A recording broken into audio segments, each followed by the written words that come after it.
Se tem dúvidas de língua portuguesa, escolheu o programa certo para ouvir, Português Suave na Rádio Observador, e esta semana, André Maia e Marco, episódio 10. 10 já? Já chegamos ao episódio 10 e André Maia, já anunciei aqui o nosso linguista e ninja da língua portuguesa. Estás também a pôr aqui coisas novas. Sim. Marco Neves. E estrela do TikTok. Exato, não te esqueças, André Marco, Maia. como é que estás? Tudo bem? Está tudo bem. Eu hoje não estou onde é costume. Não é? Não estás em, sentimos a tua falta. Não estás em carne viva, como se costuma dizer, não é? Estou aqui de carne viva e viva voz. É isso, é. Onde é que andas?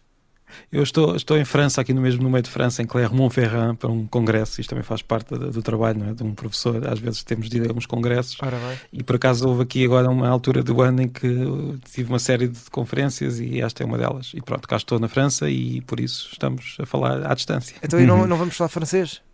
Vamos falar do francês, hoje tinha de ser, não é? Mas é por causa do português, vamos falar do francês por causa do português e também vamos falar, digo-vos já, de um português que escreveu um dos livros mais divertidos sobre, não o francês, mas sobre o inglês. Muito bem, okay. muito bem. Temos aqui muito material para este episódio, por isso vamos avançar para a nossa primeira rubrica, Língua nas Notícias.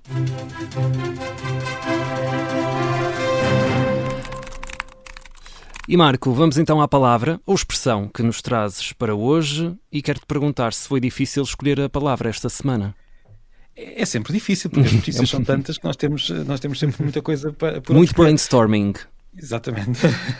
Bem, já que falaste de storming, olha que houve umas tempestades aqui ao lado, como nós sabemos, e não foi nada de engraçado, para dizer a verdade, tem sido muito complicado, mas um dos nomes que tem aparecido nas notícias e que é talvez uma palavra recente ou nova ou que ninguém conhecia é a Dana, o tipo de tempestade, e eu pensei nesse nome, mas vou deixar para o final deste episódio porque recebi uma dúvida de uma ouvinte que me enviou uma mensagem direta a perguntar uma coisa que depois daqui a pouco eu já vou revelar que pergunta é que foi essa, e por isso escolhi outra pergunta, ou melhor, escolhi outra notícia, talvez não seja bem uma notícia, uma série de comentários em que muitas pessoas falaram da forma como o nosso Primeiro-Ministro falou inglês durante o Web Summit. Certo.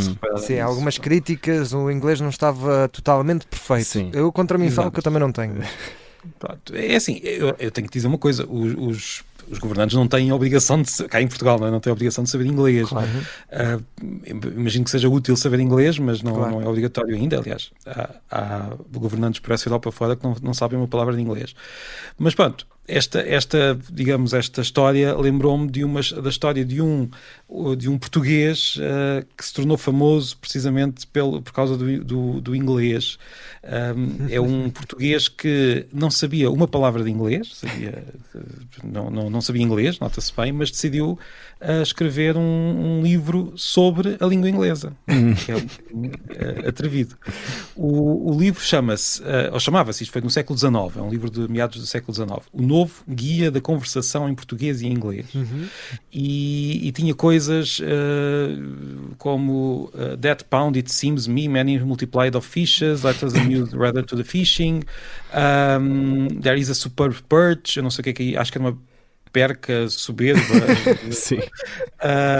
E portanto é uma personagem de que eu gosto de falar muito porque ele era muito atrevido, muito desenrascado, mas neste caso o desenrascanço não resultou muito bem. Eu acho que só o título do livro é muito bom. English as she spoken. She is spoken. Há que dizer que esse título não foi ele que o deu, foi um título de um que foi depois dado por quem editou o livro em inglês, na Inglaterra, e hoje o livro é famoso porque é um livro de humor sobre a língua inglesa.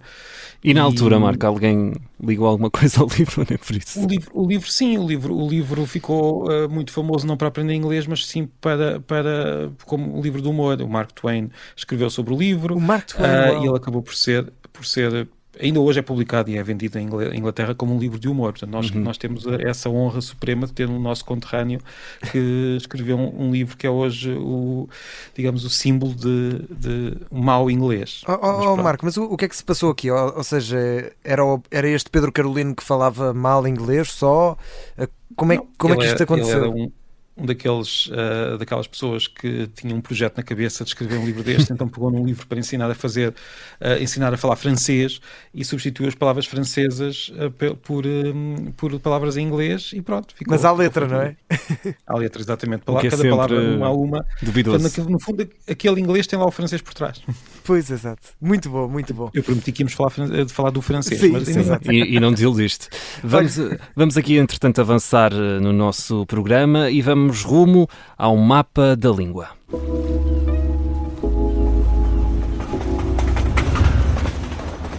Este comboio é uma boa inspiração. Marco, vamos de comboio para algum sítio? Também dá para ir de avião até lá acima, até ao Porto. Eu até gostava de andar de comboio aqui em França, mas de avião. Onde é que vamos neste mapa da língua? Olha, antes de mais, eu gostava de dizer que, tal como nós tínhamos previsto, a luta entre o ténis e as sapatilhas que nós falámos na semana passada foi quente. Eu quero só aqui dizer, Marco e André, que eu fiz uma sondagem no meu Instagram e a malta do Norte que me segue não me desiludiu e a sondagem ficou 66% para sapatilhas e 34%, é assim, a conversão, sim, 34% para ténis. Essa sondagem não tem personalidade jurídica, isso não... Mas olha que é interessante. Não tem cabimento legal. Mas é interessante dizer isso, claro que essa sondagem não é provavelmente científica, não é? Sim, claro, está muito enviesada com o meu público também. Não, mas olha, a sondagem, provavelmente a maior parte das pessoas que responderam eram pessoas do Norte ou não? Não sei se sim, tive muitas pessoas do Norte, sim. Não, é porque se nós formos ver bem, nós temos aquela ideia e às vezes as pessoas irritam-se porque mas na minha terra também se usa isto, já falámos disto várias vezes. Isto é uma questão de frequência, não é uma questão de a partir daquela terra acabou-se, já não se pode dizer mais esta palavra. Portanto, há mais frequência de uma palavra no Norte, há mais de outra no Sul, mas não quer dizer que seja proibido ou que as pessoas usam estes dois termos. Agora, em Lisboa é muito mais ténis, por outras zonas será muito mais sapatilhas. Mas o que eu acho curioso nesta luta é a irritação que isto provoca. Sim. É quase como um clube. Exato. Mas pronto, à parte disso, eu gostava de ir até Valongo, porque recebi uma mensagem de Gil Faria que nos esclareceu aqui uma dúvida que nós tivemos os três na semana passada. Não sei se lembram do mulete. Sim. Que nós não sabíamos se era mulete, se era mulete, e ele diz-me que, pelo menos lá em Valongo, é mulete. E é um daqueles o que faz mais sentido, não é? Sim, certa forma. Sim, é o que faz mais sentido ou não, porque na verdade nós quando temos uma palavra escrita assim desta forma, com um L no meio na sílaba tónica, nós não temos maneira de saber como é que se lê, a não ser que saibamos qual é a palavra. É um pouco como dizer saber de cor. Não é cor, não é cor, mas não há nada que indique ali naquela palavra qual é que é a forma como nós lemos aquele O. Há algumas palavras em que temos esse problema.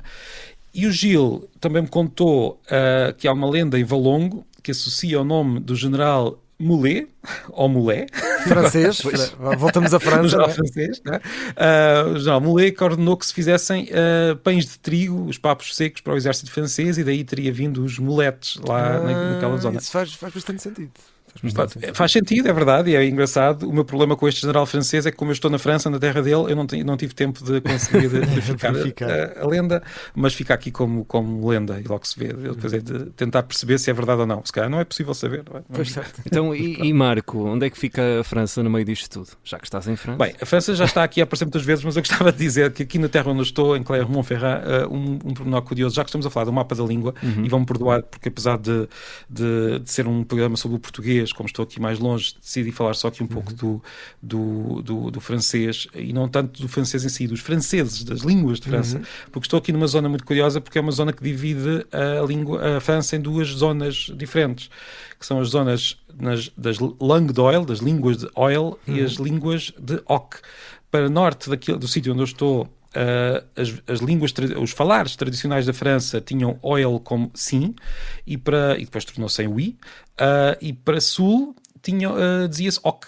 E isto eram as línguas tradicionais da França, e estas línguas tradicionais incluíam, por exemplo, uma língua muito famosa em Portugal, que é o provençal, que nós dávamos na escola, não sei se lembram, de falarmos da poesia provençal. Diz-se até que é desta língua do provençal, do occitano, que é o nome atual da língua, que veio o nosso LH e o nosso NH, aquelas duas letras que marcam aqueles dois sons. Sim. E por isso eram línguas muito, muito importantes, só que na verdade hoje já quase não se falam, e eu estou aqui em Clermont-Ferrand, onde até há uns séculos essa língua era a mais usada, e hoje provavelmente não há uma única pessoa que fala essa língua por aqui. Lá mais para o sul da França ainda encontramos alguns. Eu por acaso perguntei aqui a uma colega francesa que estava na conferência, que vinha mesmo do sul de França, se ela conhecia alguém que falasse occitano, e ela disse-me que conhecia a avó dela, mas a única pessoa, a avó, portanto a geração da avó. Sim. Temos de ir aos livros do Asterix para encontrar alguém, se calhar. Olha, o Asterix, temos aqui uma personagem que acaba em X, que eu não consigo dizer o nome aqui nesta terra, que foi a personagem que inspirou, ou melhor, uma das que inspirou a criação do Asterix, do Obelix, tudo acabado em Era aquele que tinha um nome grande, a Assurância, Turix, uma coisa assim. Já não leio os livros do Asterix há algum tempo também. Ora, vamos avançar para os mitos da língua. Vamos saber que mitos é que vamos desmistificar hoje.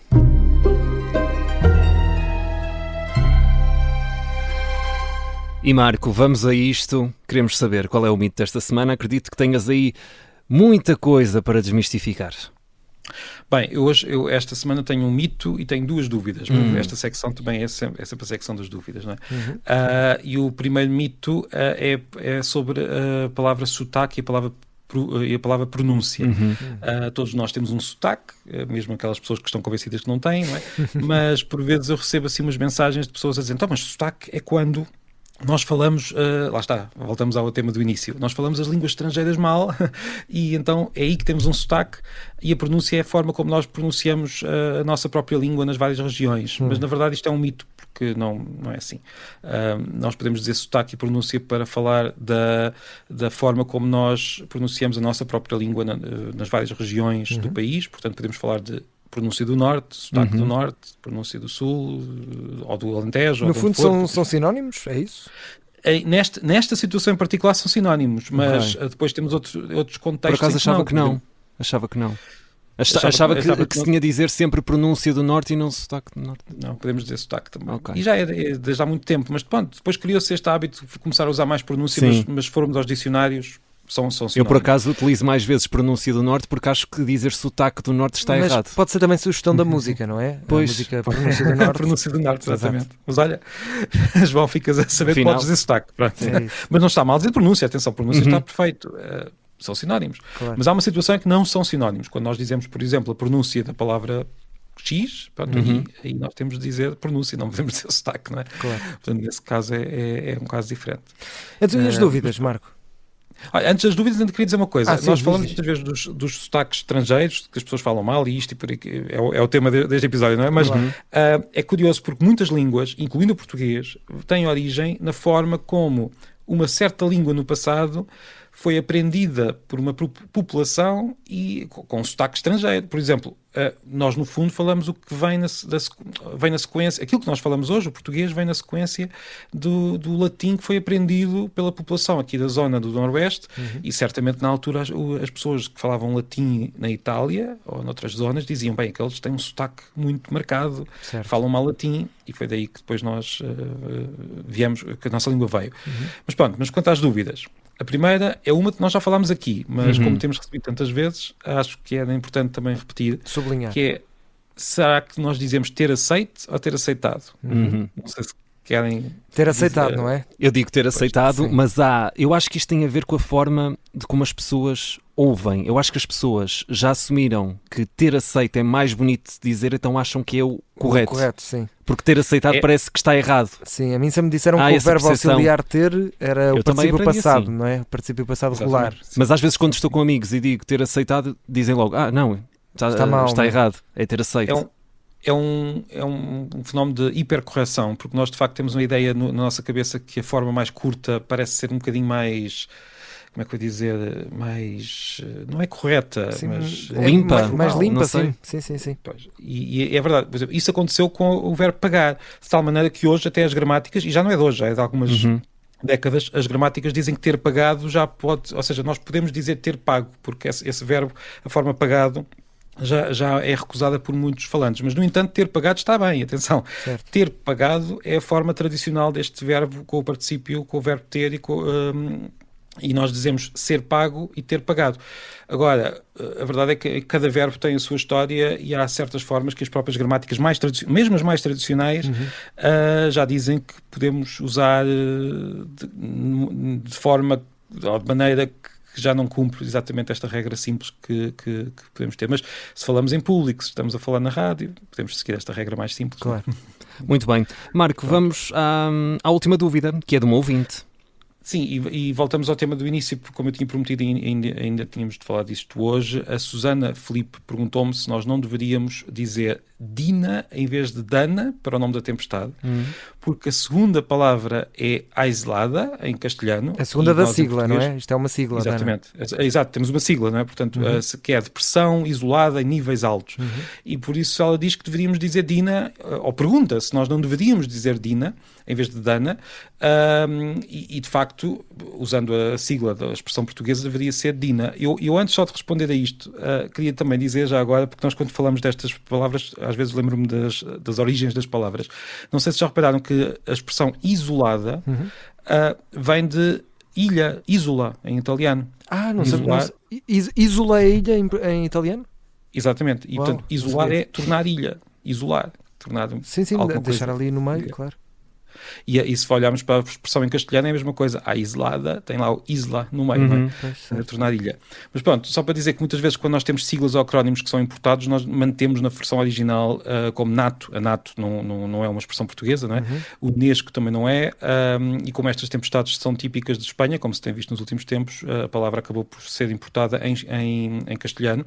Mas, posso dizer uma coisa, nós estamos naquela fase, eu não sei se lembram que queres propor aqui uma alteração? Sim, nós podemos propor aqui uma uso de Dina, porque nós estamos na fase em que a palavra ainda não está completamente interiorizada entre todos, não é? Exatamente. Eu lembro-me que nós, quando houve a Expo 98, nós hoje todos dizemos Expo, havia duas correntes de pensamento, digamos assim. Havia pessoas que diziam Expo, outras que diziam Expo. Sim, lembro-me bem. Pronto, então havia esta luta entre as duas formas. E ganhou a Expo, mas durante algum tempo tivemos a guerra, não sei, nós podemos propor que se as pessoas quiserem começar a chamar Dina à tempestade, por mim... Eu gosto mais de Dina até. Gosto mais, por acaso. Depende de nós também um bocadinho, jornalistas, não é? Sim. Comentadores. Podemos... E professores. Exatamente. Portanto, vamos propor Dina e vamos ver se os falantes pegam, porque depois, no fim de contas, depois são os falantes que decidem, os falantes todos, não é? Exato. Mas não quer dizer que nós não possamos dizer que a palavra Dina seria talvez uma forma portuguesa mais portuguesa. As Dinas é que podem não gostar da ideia, mas pronto. É verdade, fica aqui aberto. Há mais Dinas do que Danas, não é? É isso. Fica aqui aberto às Dinas e a todos os ouvintes. Já sabem, também podem enviar as vossas dúvidas para portuguesuave@observador.pt. Continuamos a receber muitas, continuem a enviar também. Vamos preparar um episódio especial, mais uma vez, só com dúvidas. Vai ter de ser. Tem de ser mais um. Marco, boa viagem, bom regresso a Portugal e até para a semana. Até para a semana. Um abraço.